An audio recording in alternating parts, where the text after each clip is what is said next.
Hello friends, स्वागत है आपका हमारे YouTube channel study smart IQ में।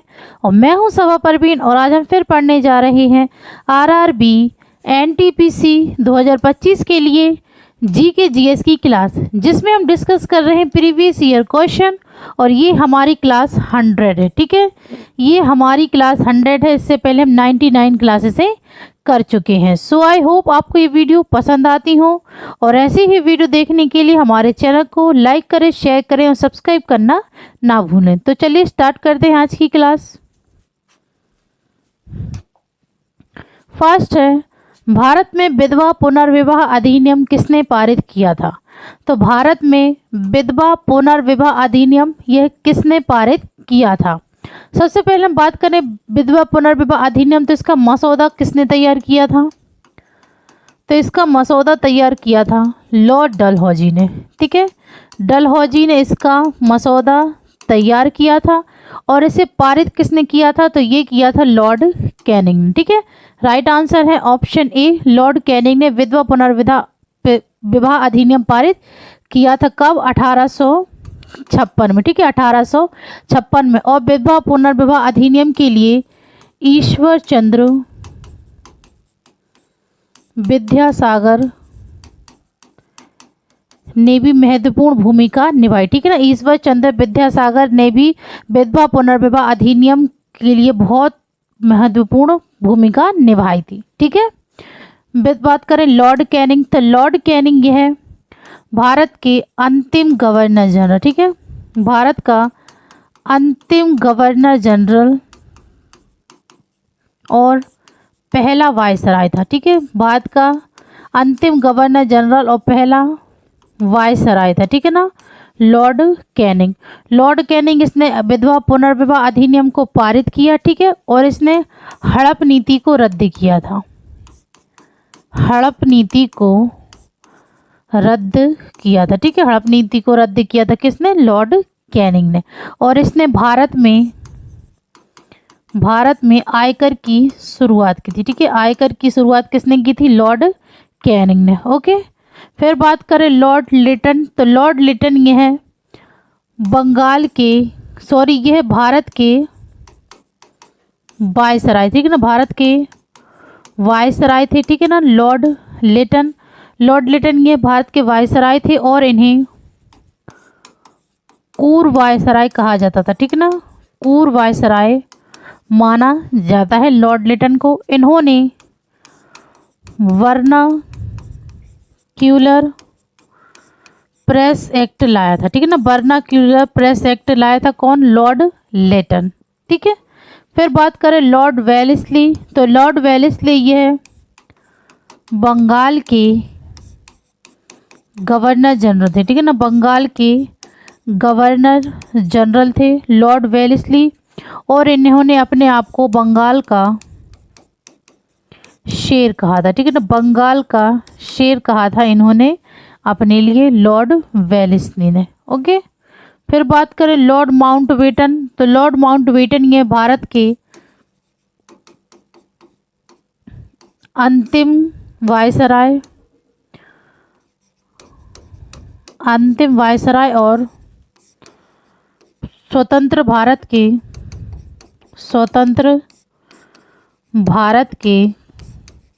पहले गवर्नर जनरल थे। ठीक है, स्वतंत्र भारत के पहले गवर्नर जनरल थे। ठीक है ना, कौन? Lord Mountbatten. ठीक है, ये अंतिम वायसराय थे और स्वतंत्र भारत के पहले गवर्नर जनरल बने थे। ठीक है ना, लॉर्ड माउंटबेटन। ओके,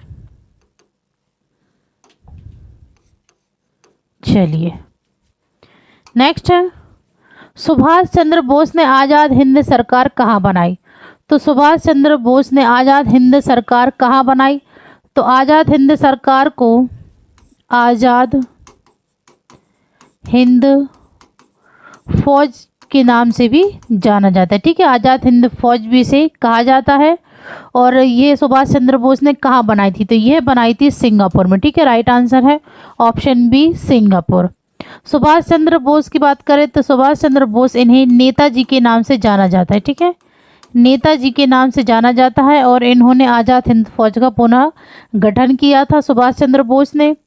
और इन्होंने नारा दिया था, ठीक है ना, नारा दिया था, तुम मुझे खून दो, तुम मुझे खून दो, मैं तुम्हें आज़ादी दूंगा। ठीक है, ये नारा दिया था किसने? सुभाष चंद्र बोस ने। ओके, चलिए नेक्स्ट है 1919 में अखिल भारतीय खिलाफत सम्मेलन कहाँ आयोजित किया गया? तो 1919 में अखिल भारतीय खिलाफत सम्मेलन यह आयोजित किया गया था दिल्ली में। राइट आंसर है ऑप्शन डी, दिल्ली में अखिल भारतीय खिलाफत सम्मेलन का आयोजन किया गया था। और इसका खिलाफत आंदोलन का नेतृत्व किसने किया था? तो ये किया था मोहम्मद अली और शौकत अली ने। ठीक है, मोहम्मद अली और शौकत अली ने इसका नेतृत्व किया था और इन्हीं अली बंधु कहा जाता है। ठीक है ना, मोहम्मद अली और शौकत अली को अली बंधु के नाम से भी जाना जाता है। ओके, चलिए नेक्स्ट है बांस, संटी, साल और सरपुस और शीशम डैश वन में पाए जा सकते हैं। तो बांस, संटी, साल, सरपुस और शीशम यह किस वन में पाए जाते हैं? तो यह पाए जाते हैं शीतोष्ण पर्णपाती वन में। राइट आंसर है ऑप्शन बी।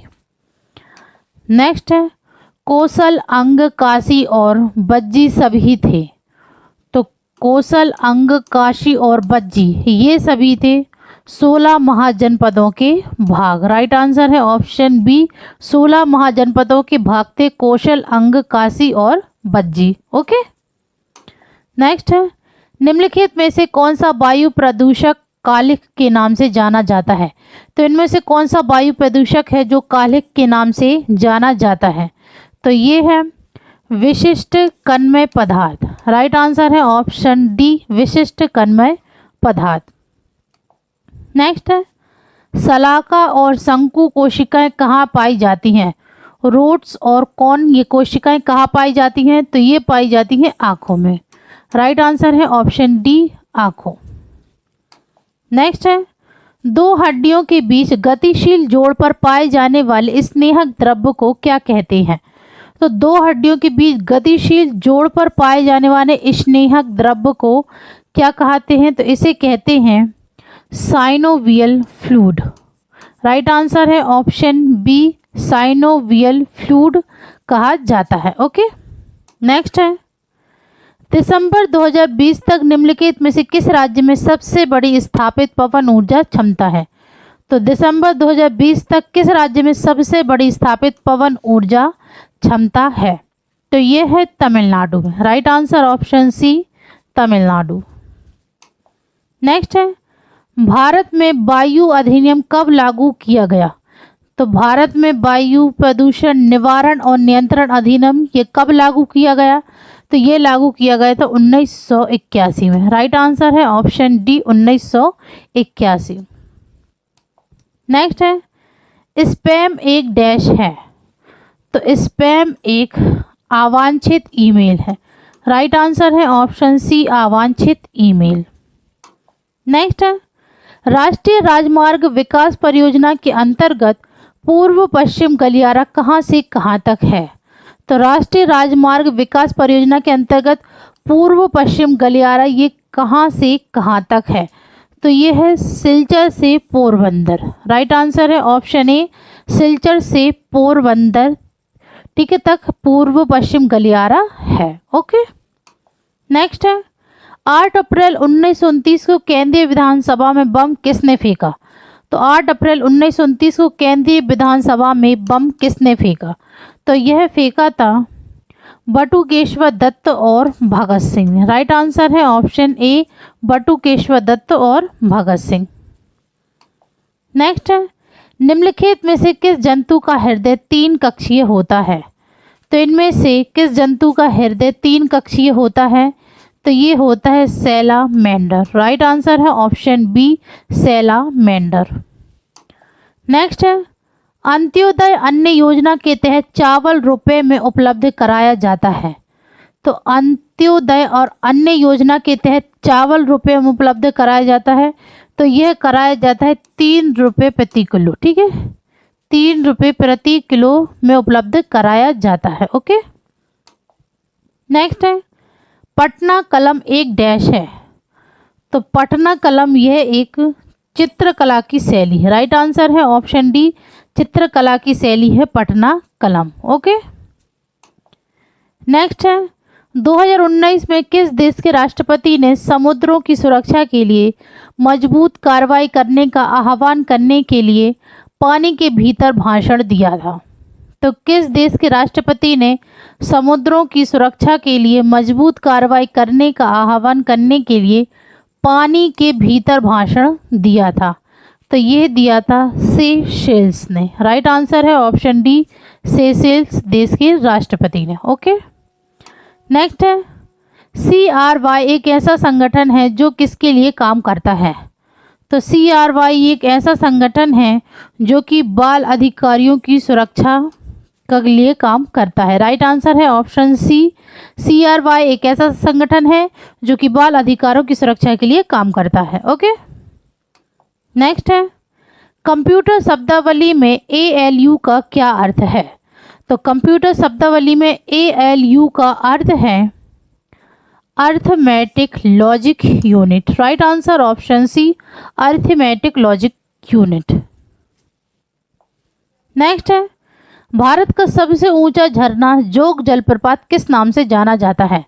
तो भारत का सबसे ऊंचा झरना जोग जलप्रपात यह किस नाम से जाना जाता है? तो ये जाना जाता है गैर सोप्पा जलप्रपात के नाम से। राइट आंसर है ऑप्शन सी। और यह किस नदी पर है? तो ये शरावती नदी पर। ठीक है, फिर ऐना जलप्रपात यह किस नदी पर है? तो यह है नर्मदा नदी पर। नर्मदा नदी पर। शिव समुद्र जलप्रपात तो यह है कावेरी नदी पर। ठीक है, फिर है चचाई जलप्रपात तो यह है बीहड़ नदी पर। ओके, चलिए नेक्स्ट है संयुक्त राष्ट्र के वर्तमान महासचिव एंटोनियो गुटेरेस किस देश से हैं? तो संयुक्त राष्ट्र के वर्तमान महासचिव एंटोनियो गुटेरेस ये हैं पुर्तगाल से। ठीक है, राइट आंसर है ऑप्शन बी, पुर्तगाल से। नेक्स्ट है इनमें से कौन सी चट्टान आग्नेय चट्टान नहीं है? तो इनमें से कौन सी चट्टान है जो कि आग्नेय चट्टान नहीं है? तो ग्रेनाइट ये तो आग्नेय चट्टान है, डायोराइट भी आग्नेय चट्टान है, डोलामाइट ये नहीं आग्नेय चट्टान और बेसाल्ट भी आग्नेय चट्टान है। तो राइट आंसर होगा ऑप्शन सी, डोलामाइट ये आग्नेय चट्टान नहीं है। ओके, नेक्स्ट है पुलित्जर पुरस्कार किसके द्वारा प्रशासित किए जाते हैं? तो पुलित्जर पुरस्कार ये किसके द्वारा प्रशासित किए जाते हैं? तो ये प्रशासित किए जाते हैं कोलंबिया विश्वविद्यालय न्यूयॉर्क के द्वारा।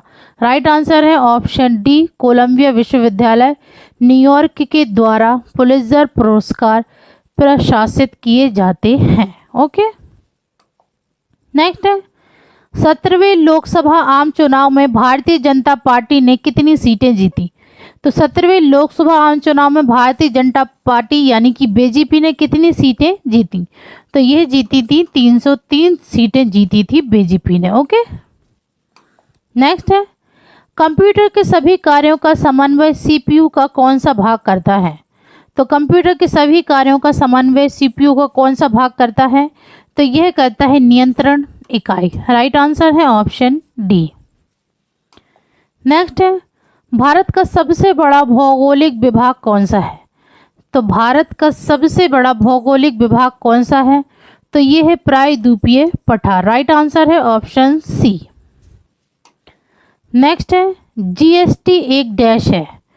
तो जीएसटी यह एक अप्रत्यक्ष कर है। राइट आंसर है ऑप्शन ए, अप्रत्यक्ष कर। नेक्स्ट है उड़ीसा का लिंगराज मंदिर किस शैली में बना है? तो उड़ीसा का लिंगराज मंदिर यह किस शैली में बना है? तो यह बना है नागा शैली की वास्तुकला में। ठीक है, राइट आंसर है ऑप्शन ए, उड़ीसा का लिंगराज मंदिर यह नागा शैली की वास्तुकला में बना है। ओके, नेक्स्ट है अप्रैल 2007 में भारत में केंद्र राज्य संबंधों में सुधार के लिए उपाय सुझाने के लिए नियुक्त आयोग का नेतृत्व किसने किया था? तो अप्रैल 2007 में भारत में केंद्र राज्य संबंधों में सुधार के लिए उपाय सुझाने के लिए नियुक्त आयोग का नेतृत्व यह किया था एम पुंची ने। राइट आंसर है ऑप्शन ए।